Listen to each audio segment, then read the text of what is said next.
Meus amigos, quando me defrontei com o tema do Congresso, as novas mutações do direito administrativo, evidentemente logo correlacionado à obra do professor Diogo, pareceu-me que um campo de grande fertilidade para essas mutações é o da sustentabilidade. Por isso me propus a escrever algumas coisas sobre o direito administrativo e a sustentabilidade. A sustentabilidade é uma ideia-força que está provocando alterações, mutações, formulando novas exigências para todos aqueles agentes públicos ou privados que se relacionem com a administração pública, deverão atender para que o Estado, efetivamente, nas suas atividades, possa se encaixar nos novos desafios trazidos pela sustentabilidade. Novos do ponto de vista do reconhecimento, que na verdade são velhos. Mas o reconhecimento é que é novo. Né? Da década de 70 para cá é que esses assuntos vêm sendo mobilizadores a partir de experiências e estudos que nos chegam dos países nórdicos. Aqueles que ainda não tiveram a chance de pular, caminharem algumas jornadas de sua vida, não percam quando tiverem aparecer esta chance.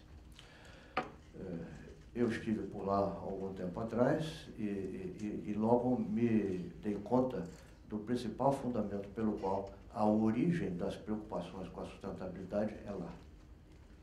A razão é evidentíssima. Ou eles planejam, ou eles se põem em harmonia com a natureza, ou morrem. Simples assim. O ambiente natural desses países é tão severo, impõe tantas restrições, o clima, a temperatura, a água, impõe tantas restrições que o ser humano, para se conciliar com essas restrições, tem que ser um perito em planejamento e execução correta do que planejou e em traçar objetivos absolutamente compatíveis com essas restrições naturais. Ou isto, ou morre. O clima é inclemente. Vocês não fazem ideia o que pode acontecer nas regiões mais atacadas pela temperatura, que chega a muitos graus abaixo de zero, tudo congelado. Ou você, nas outras épocas do ano, se prepara para enfrentar essa situação, ou morre. Simples assim. E é por isso que lá o assunto começou a ser cada vez mais examinado cientificamente. E um dos mais eminentes nomes que eu tive a chance de conhecer está citado aqui nesse texto que eu passarei a ler para vocês. O direito administrativo é concebido na afirmação do modelo liberal de Estado, vigente a partir do século XIX, período em que a imperatividade conformou os institutos e categorias desse ramo das ciências jurídicas. A ação administrativa estatal típica haveria de manifestar-se por meio de atos jurídicos, cujos atributos gravitassem em torno da noção de autoridade, por isso chamados de atos administrativos. O propósito era de conferir proteção a um poder político a que se pretendia reconhecer proeminência, e cuja premissa era uma relação de subordinação entre o Estado administrador, subordinante, e os administrados, subordinados.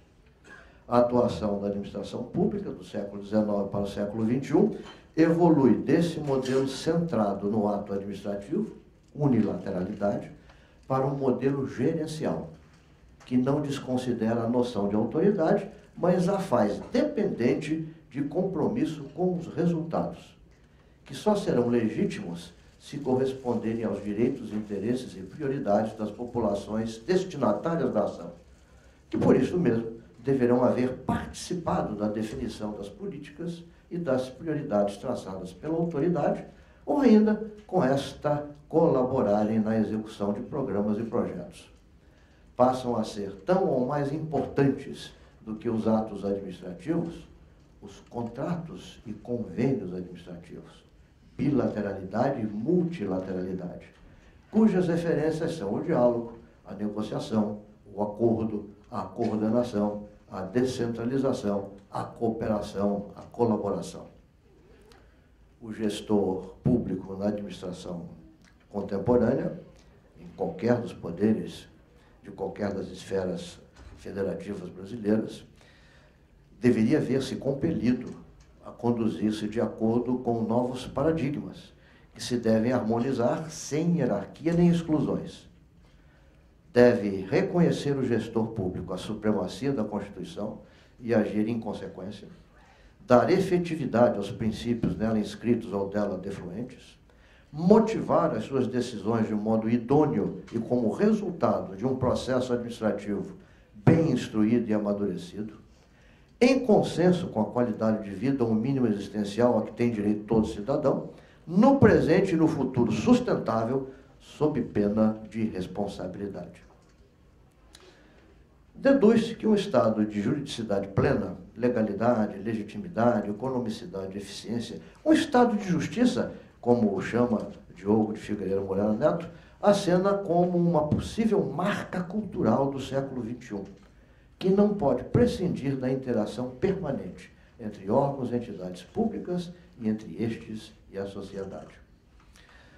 Tais tendências e institutos que se vão criando e aperfeiçoando no plano da estratégia e dos conceitos, bastariam, por si sós, para tornar, nos planos da gerência e da operação, a relação sociedade-Estado eficiente e eficaz, a ponto de garantir o bom funcionamento das instituições e a produção de resultados comprometidos com a qualidade de vida das pessoas, especialmente mediante o uso de tecnologias em permanente desenvolvimento? É a pergunta.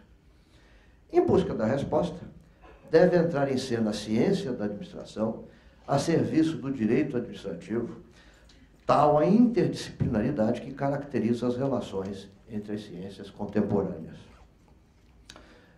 Trago-lhes, exatamente em homenagem a essa interdisciplinaridade, uma referência a um texto muito interessante, que venho de ler, foi lançado em fins do ano passado, de dois professores de administração, não de direito administrativo. Mauriti Maranhão e Maria Elisa Bastos Macieira. O título da obra é Os Indicadores Nossos de Cada Dia, Avaliação Quantitativa do Desempenho Organizacional.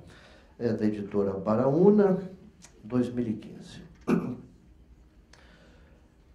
Apontam eles para uma propriedade da natureza, entropia, em face da qual todos os sistemas, sem exceção, tendem à desorganização, ao envelhecimento, à morte. Ponderam que nas organizações, públicas e privadas, que sistemas sociais são ambas, há uma única maneira de retardar o seu envelhecimento, ou seja, o processo de entropia, de modo a preservá-las ou melhorá-las.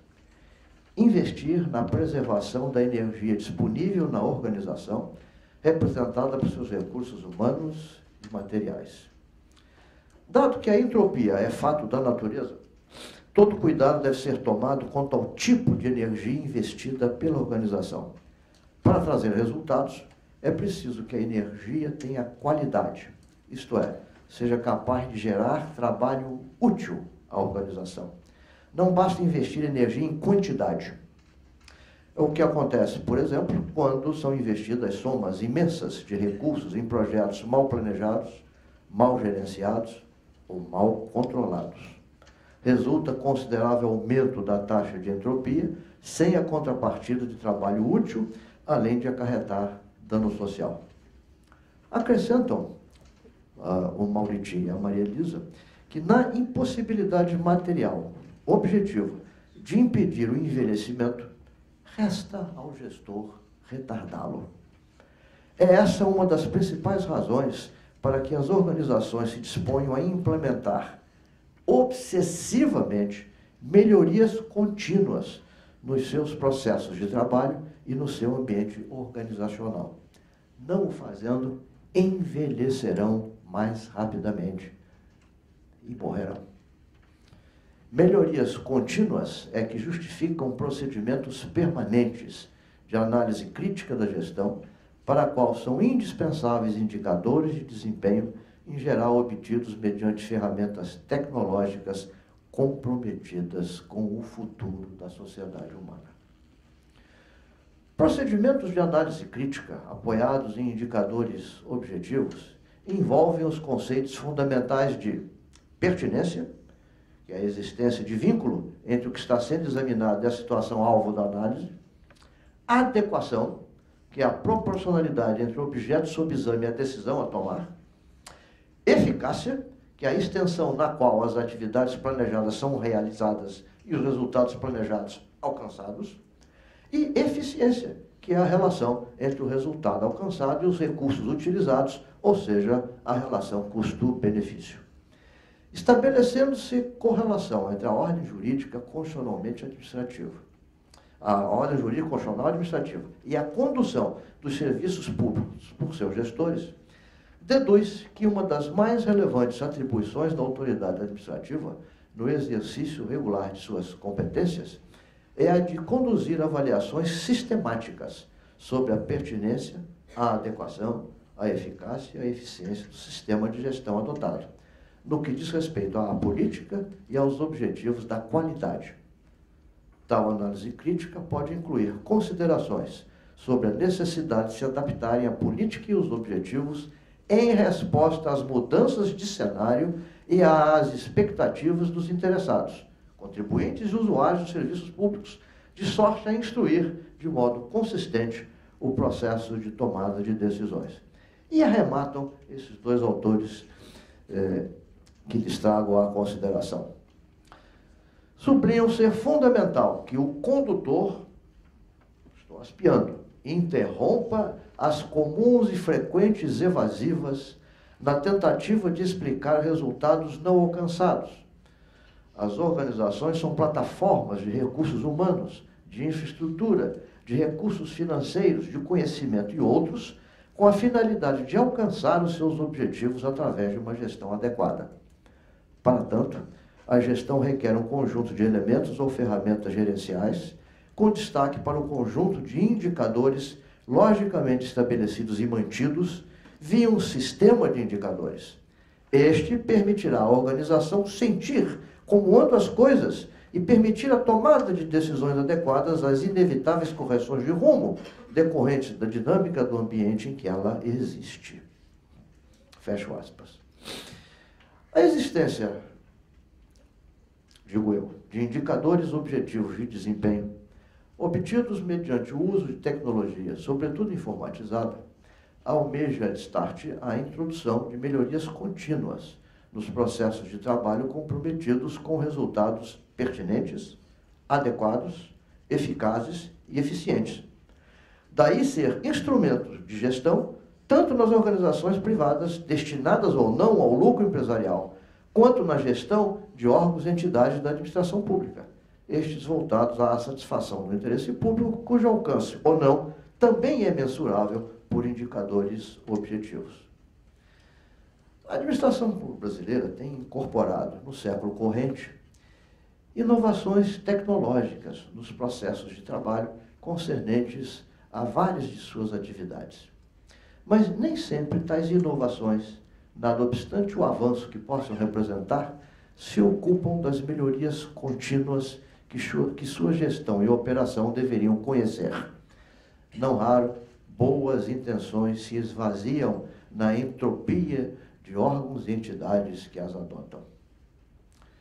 Embora inserida na Constituição desde o seu texto original, passados 30 anos, ou quase isto, alterado por emendas que se aproximam da centena, o ideário da sustentabilidade posto no seu artigo 225, somente aos poucos vai assumindo posição de observância obrigatória nos processos formais, por meio dos quais a atividade administrativa do Estado colhe os elementos necessários à tomada de decisões. A atividade contratual, por exemplo, da administração pública, assim, bem o ilustra. Por força da Lei 12.349, de dezembro de 2010, é que ingressou no artigo 3º da Lei Geral das Contratações do Estado, 8666 de 93, o desenvolvimento nacional sustentável na condição de cláusula geral vinculante de todas as licitações administrativas para a contratação de compras, obras, serviços e alienações, a significar que todos os processos de contratação, ainda aqueles que se façam sem licitação, as contratações diretas, devem levar em conta requisitos de sustentabilidade que distingam os produtos, obras e serviços que a administração pretenda contratar. O avanço, conquanto tardio, é auspicioso, porque no direito administrativo pós-moderno, o processo formal de que resulta a decisão administrativa é tão importante quanto a própria decisão. A sustentabilidade é necessariamente sistêmica, inter e multidisciplinar, examinando aspectos que pareceriam alheios uns aos outros, mas que se defrontam reciprocamente influentes nas confluências, superposições, interseções e tangências da sustentabilidade, a exigir gestão eficiente e eficaz em todas as etapas de seu ciclo virtuoso. Que etapas são essas? Planejamento, execução, controle e avaliação. Desde a gestão da infraestrutura até a de serviços prestadores dos direitos sociais fundamentais e suas políticas públicas de efetivação em prol de todos os cidadãos, sem exclusão. Quanto maiores a dimensão e a complexidade da organização, maior o desafio de estruturarem-se com racionalidade, eficiência e eficácia ações comprometidas com a sustentabilidade. Daí o imperativo do planejamento, ponto crucial do nosso tema. As atividades administrativas, sobretudo as contratações do Estado, hão de ser precedidas de planejamento que enuncie justificativas, defina prioridades, estabeleça critérios objetivos, fixe metas, estime custos e riscos, sob pena de as contratações não se mostrarem aptas a produzir resultados conformes à sustentabilidade, ou a supor que o fazem sem, todavia, evidenciada pertinência, cuja transparência e objetividade ganham especial relevo no Estado democrático de direito. Adverte Jorgen Randers, aquele cientista a que eu me referi lá no início, ele é um físico norueguês notável, fez a sua pós-graduação na década de 70 no famoso MIT, Massachusetts Institute of Technology. Diz esse Jorge Randers que vem de lançar um livro, na minha visão, fantástico, aspas, a transição sobre a sustentabilidade, a transição para a sustentabilidade irá requerer mudanças fundamentais em muitos sistemas que governam os desdobramentos mundiais atuais. Não só o sistema energético terá de mudar do fóssil para o solar, e o paradigma reinante do crescimento físico eterno para algum tipo de estabilidade que se encaixe dentro da capacidade de suporte físico do globo. Mas também haverá mudanças nos guias institucionais, como capitalismo, democracia, acordo de compartilhamento do poder, perspectiva humana em relação à natureza. Os próximos 40 anos, continua Randers, serão fortemente influenciados por como nós lidaremos com 5 questões centrais, envolvendo os sistemas e conceitos intangíveis que influenciam nossas vidas diárias. Capitalismo, crescimento econômico, democracia, equidade intergeracional e nosso relacionamento com o clima da Terra. E não se espere progresso imediato. Mudanças sistêmicas levam tempo, mas o tempo que segue uma mudança de paradigma é como o tempo após um terremoto. A nova situação é tanto diferente quanto estável. É um trecho do livro que tem por título 2052. Ele está projetando para 2052. Uma previsão global para os próximos 40 anos. A edição é do Chelsea Green Publishing, a tradução já em português de André Cherrio de Lemos, chegou até nós em 2012. exatamente o ano de publicação, porque ele está fazendo um arremate. Ele participou da edição de um livro na década de 70 que procurava pesquisar, projetar 40 anos adiante, a partir dos anos 70. Esses 40 anos terminaram em 2012. Então, em 2012, ele novamente retoma as projeções que fez 40 anos atrás para verificar o que deu certo e o que não deu. Aquilo que estava certo e o que não tinha razão. Ele estava certo em quase tudo. Pelo menos ao que demonstra nesse segundo livro. Então, ele tem a autoridade para fazer novas projeções para os próximos 40 anos, que vão terminar em 2052. Leiam as projeções com atenção, com cuidado, bem cobertos, na cama quentinha, para não se exporem à friagem e ao congelamento do medo. A tecnologia, seus instrumentos e ferramentas estão a serviço da gestão eficiente e eficaz, indiferente que tal gestão seja de empresas privadas ou de órgãos e entidades integrantes da administração pública, direta e indireta. Mas, tratando-se de gestão pública, avulta que o uso desses instrumentos e ferramentas estará submetido aos paradigmas jurídicos administrativos que conformam o Estado democrático de direito. Volto a enunciá-los: supremacia da Constituição, efetividade dos princípios, motivação obrigatória dos atos administrativos, processualização da atividade decisória da administração, controle da discricionalidade administrativa, consensualidade, sustentabilidade, responsabilidade objetiva dos agentes por suas escolhas e decisões. Fazer ou não uso de arsenal tecnológico pressupõe investimentos bem planejados e treinamento pertinente dos agentes, para que o seu manejo não se esgote em uma aparência de modernidade, mas efetivamente corresponda a melhorias contínuas nos processos de trabalho, sob análise crítica permanente dos gestores e instâncias decisórias competentes, mediante a aplicação daqueles indicadores que Mauriti e Maria Elisa fazem referência aos indicadores objetivos de desempenho e de resultados. Um outro texto que me impressionou grandemente quando estava a cogitar de lhes trazer essas anotações sobre direito administrativo e sustentabilidade, vem igualmente de ser lançado, tem por título Uma História Natural da Curiosidade. É de agora, deste ano. A editora é a Companhia das Letras. O autor chama-se Alberto Mancol. Argentino. Argentino. Mas o texto dele é muito bom. Independentemente disto, muito bom o texto do Alberto Mancol. Ele é um homem mais ou menos da minha idade, ou seja, está idoso, e filho de diplomata argentino, percorreu o mundo, estudou na Europa, nos Estados Unidos, e foi formando a sua cultura humanista, graças a essa circunstância da vida da família dele. E ele hoje é o diretor, voltou para a Argentina há algum tempo atrás, e hoje é o diretor da Biblioteca Nacional, sediada em Buenos Aires. E resolveu escrever este livro, Uma História Natural da Curiosidade. É um livro de quase 500 páginas, vocês verão também com muito prazer. Ele tem uma linguagem muito fluente, muito interessante. Separei também alguns trechos para vocês encaixarem no nosso tema.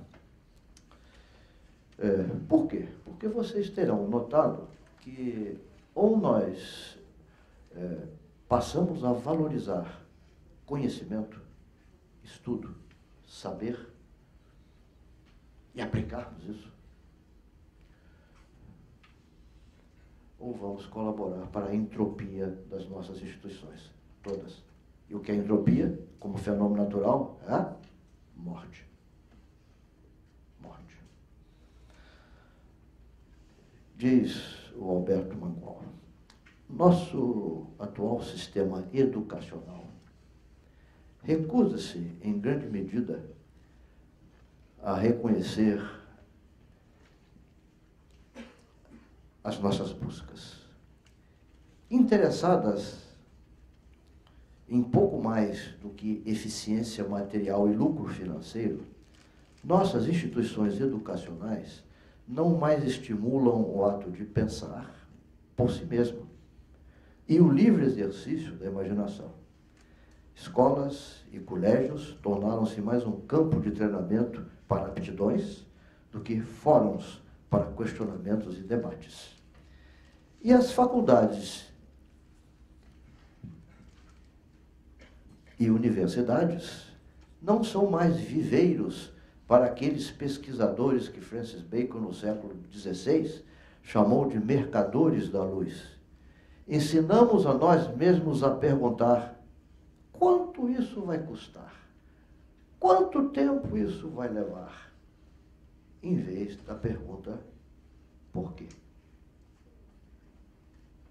Por quê, em suas muitas variações, é uma pergunta muito mais importante por ser feita do que pela expectativa de uma resposta. O simples fato de pronunciá-la abre um sem número de possibilidades. Pode acabar com concepções prévias, suscitar inúmeras e frutíferas dúvidas. Pode trazer em sua esteira algumas tentativas de respostas.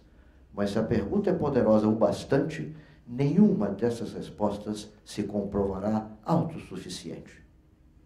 Por quê? Como a intuição infantil, é uma pergunta que implicitamente sempre situa nosso objetivo além do horizonte. A pergunta por quê surgiu sob muitas aparências e em contextos amplamente diferentes.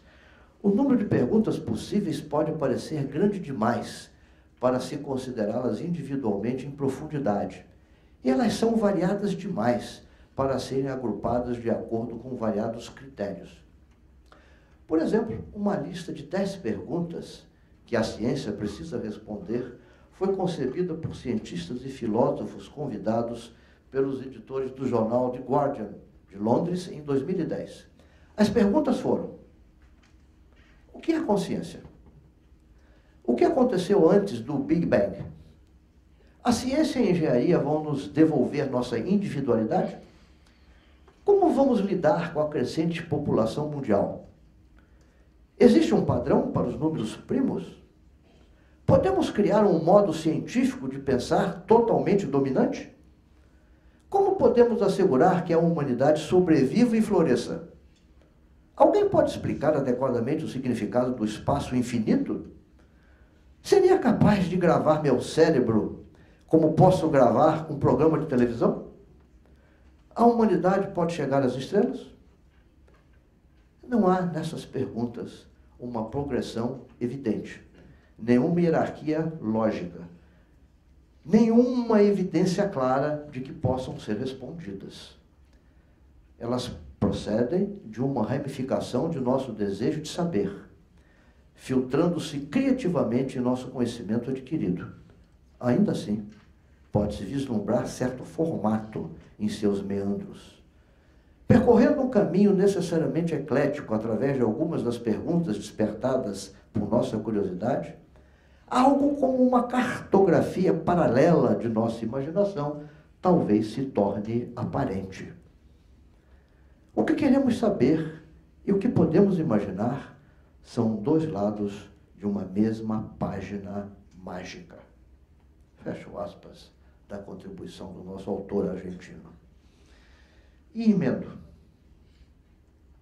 com o dado de agora. Acabamos de viver o primeiro turno das eleições municipais.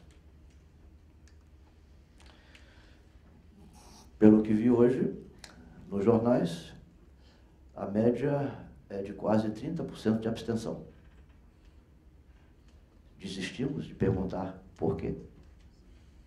Não queremos mais saber por quê. A nossa desilusão, a nossa decepção já é tanta que nem queremos mais participar. Será isto? Mas por que isso?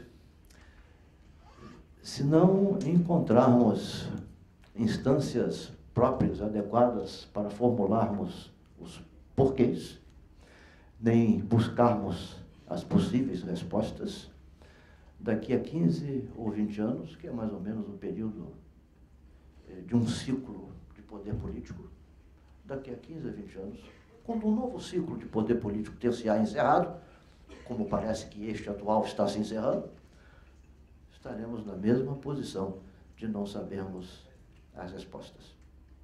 E os porquês continuarão apenas a representar uma esperança. Nada além de uma esperança. Então, meus amigos, o nosso tema, direito administrativo, sustentabilidade, passa necessariamente pela nossa formação. Pela nossa capacidade de ter esta curiosidade argentina. Por quê? É uma curiosidade da nossa natureza. Nós nascemos e crescemos fazendo logo essas perguntas aos nossos pais. Por quê? Quando o pai ou a mãe diz não ou diz sim, por quê? Por que é assim? Por que é assado? Por quê? É natural da nossa curiosidade humana. Mas esta curiosidade tem que ser encaminhada, sobretudo quando nos dispomos a verificar essas enormes relações e profundas relações de dependência entre as sociedades humanas e o nosso mundo, a nossa casa planetária,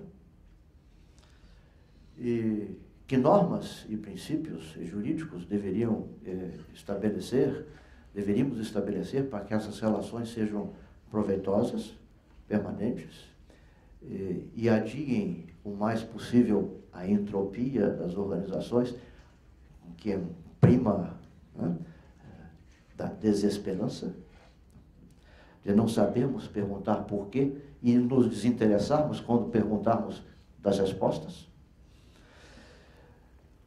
Também separei alguns trechos para arrematar. Este de um professor português, Antônio Novoa, reitor da Universidade de Lisboa, reitor honorário da Universidade de Lisboa, que esteve aqui entre nós recentemente e nos deixou algumas orientações muito interessantes, até porque, por coincidência, exatamente quando o professor Novoa estava aqui, estava sendo apresentado pelo governo uma nova proposta do currículo das escolas de segundo grau, fazendo apenas 3 matérias obrigatórias: matemática, português e inglês. Nada mais é obrigatório. Bem, o professor Novoa aproveitou isto e fez a seguinte observação: proposta de currículos em fatias? É preciso perguntar, é isso? É necessário que a grade de conteúdos tenha a capacidade de interligar o mundo em torno de grandes temas e grandes problemas. Precisamos de um currículo que abranja toda a humanidade. No momento em que diminuímos as filosofias, as artes, a sociologia, a educação física, perdemos uma parte da humanidade. E não conseguiremos educar visando uma inteligência que nos permita interligar o todo, e não currículos espacializados, pequenos espaços. Só uma escola com caminhos, cooperação, comunicação e criação. Vejam como é um discurso muito parecido com aquela prevalência que eu lhe citei do direito administrativo contemporâneo. É mais importante, talvez, o consenso, a cooperação, do que o ato administrativo individualizado. Daí a grande dedicação que o direito administrativo contemporâneo faz aos convênios e demais instrumentos de cooperação e de busca da consensualidade. Então, vejam que o discurso é muito parecido, porque é o discurso de buscar respostas para os nossos porquês naturais. Só uma escola com caminhos, cooperação, comunicação e criação é capaz de resolver a seguinte provocação: É preciso substituir o aborrecimento do viver, de jogar, pela alegria de trabalhar, de pensar. O professor tem que ensinar duas grandes coisas: a condição humana, tudo que nos faz estar em paz com o outro, e a identidade terrena. Precisamos de um currículo de inteligência do mundo. Projetos que proliferaram em 2016 e que tentam fechar as crianças em seus meios sociais, como família, religião, cultura ou comunidade. O ensinamento é importante, mas é preciso apresentar o mundo para uma educação libertadora. É claro que a comunidade, a família, a religião têm direito e obrigação de educar, mas a educação escolar é de um outro tipo. A escola não é apenas um serviço, é uma instituição. É aquilo que nos institui como seres humanos e na vida em democracia. Não há atividade mais forte na pedagogia do que a cooperação. Devemos formar mutuamente uns aos outros. Já sabemos que os alunos aprendem mais entre si, o que não diminui em nada o nosso trabalho, a nossa responsabilidade, mas faz com que nos organizemos de uma maneira diferente. A aprendizagem só acontece quando nos descobrimos e nos recriamos juntos.